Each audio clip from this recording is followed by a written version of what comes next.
Continuamos haciendo tiempos violentos desde las pantallas de Vía X. Seguimos conversando aquí con Luis, con Mauro. ¿Te puedo decir Mauro a esta altura? Pero por supuesto. Sí, gracias, Mauro. Está dentro de lo que acepto que me diga. Hay otras cosas que prefiero. Déjeselo en la casa mejor. ¿No? Eso. Cosas que son para la casa mejor. Muy bien. Y Jaime Rabinet me dice, yo te respondo la pregunta. ¿Qué haría usted, Jaime? Yo voy a responder lo mismo que le preguntaste a Luis. No distinto, claro. Sepo, si usted tuviera hoy día el poder, ¿qué haría respecto de Calama? ¿Pondría estado de excepción? Yo declaro estado de excepción en Tarapacá y Antofagasta, porque hoy día están tomados por la droga, el narcotráfico y la delincuencia. Pero agrego algo que este gobierno y el pasado no le dan: la fuerza al ejército, a la marina y a la fuerza aérea para que actúen. Usted no los puede desplegar para que miren el techo. Si los manda en un estado de excepción, tienen que poder usar su armamento si es que están enfrente a delitos flagrantes y poder actuar por disuasión. Eso es muy importante. Si no están con el respaldo para usar su armamento, no pueden actuar. Entonces se convierten en gente que camina y que no hace nada. Yo creo que es fundamental declarar estado de excepción porque ahí viven una realidad peor que en Santiago. Claro. Y creo que es importante mandar a las Fuerzas Armadas, pero con poder suficiente. Y ahí, perdón la ignorancia, ¿cómo se hace para otorgarle facultades a las Fuerzas Armadas en un estado de excepción para que actúen, como dice Jaime? ¿Hay que hacer una ley, hay que un reglamento, un protocolo, un decreto? ¿Cómo es? Sin duda que la ley da más estabilidad, pero las Fuerzas Armadas se rigen por un decreto. Y ese decreto puede ser modificado para darle el poder suficiente. Ah, mira. Ese decreto fue dictado el año, si mal no recuerdo, 2020, en la presidencia de Sebastián Piñera, precisamente, y solamente se aplica a las Fuerzas Armadas que están desplegadas en labores de orden público, y establece más o menos las mismas normas que el proyecto de reglas de uso de la fuerza. Y que no me gustan, por eso que no les gusta. En todo caso, oye, con don Jaime vamos a tener que hacer, probablemente hay un foro profundo acerca del tema, pero yo, a ver, estoy de acuerdo en algo, me gustaría aclarar lo siguiente. Si estos son usos razonables de la fuerza pública, de la cual está legítimamente investido Carabinero, para hacer respetar la ley. Y nadie dice de que uno, frente a una amenaza inminente que se da en cualquier contexto, puede ser una protesta o en otro contexto, respecto de el policía o respecto a tercero, uno primero tenga que identificarse, después tenga que hacer una advertencia y después, digamos, reaccionar. De hecho, yo creo, quizás no está tan claro, yo creo que sí. Pero si hay que aclararlo, habría que aclararlo más. Dígame una cosa, y la sargento Rita Olivares tuvo tiempo de identificarse. No, porque es que ese fue otro, pero acuérdense que fue otro escenario. Porque no tuvo tiempo ni siquiera de discernir eso es lo que quiero decir. Pero yo lo que creo es que hay que establecer precisamente normas claras. Obvio. Yo creo que el proyecto lo dice claramente, usted, Jaime, dice que no. Yo creo que sería bueno entonces perfeccionar el proyecto para que sí, más allá de cualquier duda lo establezca, pero es bueno discutir acerca de esto para darle también garantía, no solamente a la policía, sino a todos los ciudadanos, que todos sabemos de antemano cuáles son las reglas del juego. Por eso lo digo, bueno, por eso sugiero que se chequee ese proyecto de ley con los especialistas. Creo que comete un error, ignorancia o este temor que tiene la extrema izquierda al actuar de la policía y de las Fuerzas Armadas. Pero en ambos casos... Te trauma, como lo han calificado algunos. Exactamente. Yo espero, si no se retira, que en el Parlamento se pueda revisar y modificar, porque es un mal proyecto. Luis recién hacía mención a la causa respecto de Héctor Yaitul, ¿cierto? Hay una actualización de esa información. Mira, queremos compartirlo con ustedes para que no se nos pase en este programa. Defensa de Yaitul, finalmente, mira, no podrá acceder a la identidad de testigos protegidos. La Corte frenó el fallo de la jueza. Es una noticia que está, por supuesto, en desarrollo durante esta jornada. Ahí está el detalle. Fue la Corte de Apelaciones de Temuco quien acogió la orden de no innovar y frenó la determinación de la jueza de garantía que había autorizado a entregar bajo reserva la identidad de los testigos protegidos a la defensa de Héctor Yaitul, el líder de la coordinadora Arauco Mayeco.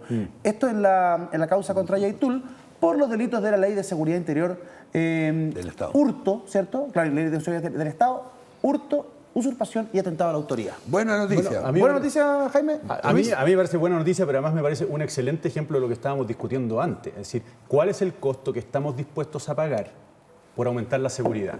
Porque ciertamente la figura de los testigos protegidos es o representa una desventaja, en este caso para el perseguido, para el imputado, para quienes piden precisamente que se devele la identidad es la defensa de Héctor Yaitul, porque para ellos la defensa es mejor si conoce la identidad de los testigos. Sin embargo, existe esta disposición que autoriza a velar la identidad precisamente como una medida extraordinaria para luchar por la seguridad. En el caso de Colombia se dio un debate muy intenso para acabar con el narcotráfico. Ya. Porque tú te puedes imaginar que quien testificaba en contra del narco a rostro descubierto, pronto le hacían una visita, ¿no? Por lo tanto, el incentivo para declarar era cero. Claro. Allí discutieron esto y resolvieron velar la identidad de los testigos también. Insisto, es solo un ejemplo, pero es un ejemplo de la gran discusión que se viene en Chile. Es decir, ¿cuál es el costo que estamos dispuestos a pagar en términos de nuestros derechos para que haya mayor seguridad? Sí. ¿Cuál es Sí. Mauro, Ahora, desde el punto de vista de la defensa? es así. Lo que pasa es que acá esto no es un mundo de blancos y negros, digamos, hay muchas zonas grises, ¿no? Y entre ellas está la posibilidad de un imputado de poder efectivamente defenderse respecto de un testimonio de alguien que no sabe quién es, porque de esa forma no puede, por ejemplo, impugnar, ¿no?, que efectivamente esa persona le pudo haber constado aquello que dice, que vio, ¿no?, o pueda tener algún interés, Claro, ¿no?, que afecte su credibilidad. Pero por otra parte tenemos cierto tipo de delincuencia, la cual obviamente se vincula en general a grupos organizados, ¿no?, y que son bastante fuertes, que podrían generar intimidación respecto del testimonio, ¿no? Entonces, ¿cómo equilibrar eso? Y yo creo que nuestra normativa, ¿no?, en ese sentido es lo suficientemente ancha, ¿no?, para poder hacerse cargo de la realidad en el caso concreto. Porque acá lo que hizo la Corte de Apelaciones fue dictar una resolución que todavía no se refiere al fondo, ¿ah? Lo único que ha hecho es decir, ¿sabe qué? Yo voy a analizar el tema. Mantener la protección. Pero en el intertanto, mientras yo defino el fondo, lo congelamos esto, así que usted no revela nada. Y yo creo que es interesante y también hay que hacerse cargo en este sentido.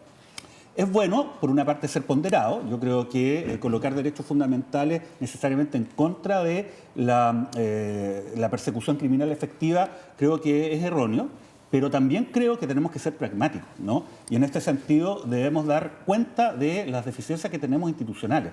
Siempre se discutió por largo rato, de una manera muy apasionada, invocando toda clase de principios, el que las Fuerzas Armadas no podían estar involucradas en materias de orden público, ¿no? No debieran. Pero, claro, no deberían. Y eso, claro, hay todo un marco teórico que permite a uno sostenerlo con fuerza. El problema es la realidad. En Chile nuestras policías, por ejemplo, no estaban dando abasto para controlar la frontera norte. Entonces, mientras estábamos haciendo toda esta discusión, teníamos un forado gigantesco, digamos, que era un sangramiento sin parar. Entonces, en ese sentido, yo creo que me parece bien avanzar con pragmatismo, ¿no? Dejar un poco los traumas y los miedos, también con prudencia, pero con decisión. Y creo que este tipo de debate es lo que va a enriquecer precisamente esta agenda de seguridad pública, que ojalá, en todo caso, avance de manera eficaz. Sí, lo terrible es mandarlo sin las atribuciones.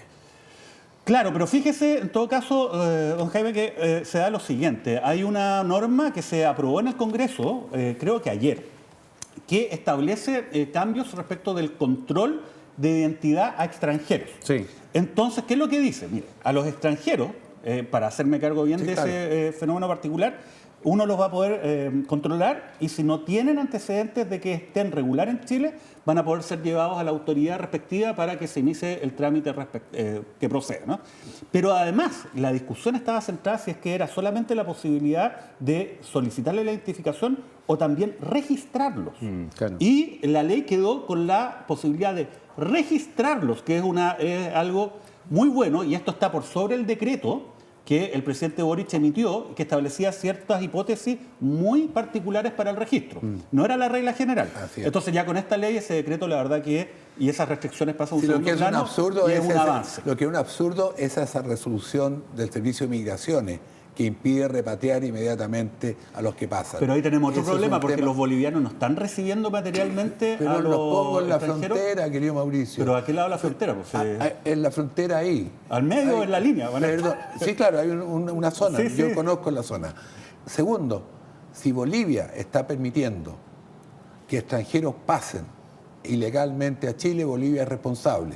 Y si Bolivia insiste en ello, yo empiezo a tener problemas con los puertos en Bolivia. O sea, de acuerdo. Bueno. O sea, si quieren entrar a discutir, perdóneme, Chile no puede ser inocente y débil al respecto. Bolivia está interesada en crearnos conflicto en el norte. Don Evo Morales quiere crear la nación Aymara en el sur del Perú, el norte de Chile y Bolivia. Perú ha sido más fuerte al respecto. Maduro ha soltado presos, delincuentes, para que vengan a Chile y pasan por Bolivia. Ellos quieren crear conflicto en Chile. Pausa. Entonces en eso yo soy y regresamos. categórico. Hacemos una pausa, ya regresamos, no se vayan.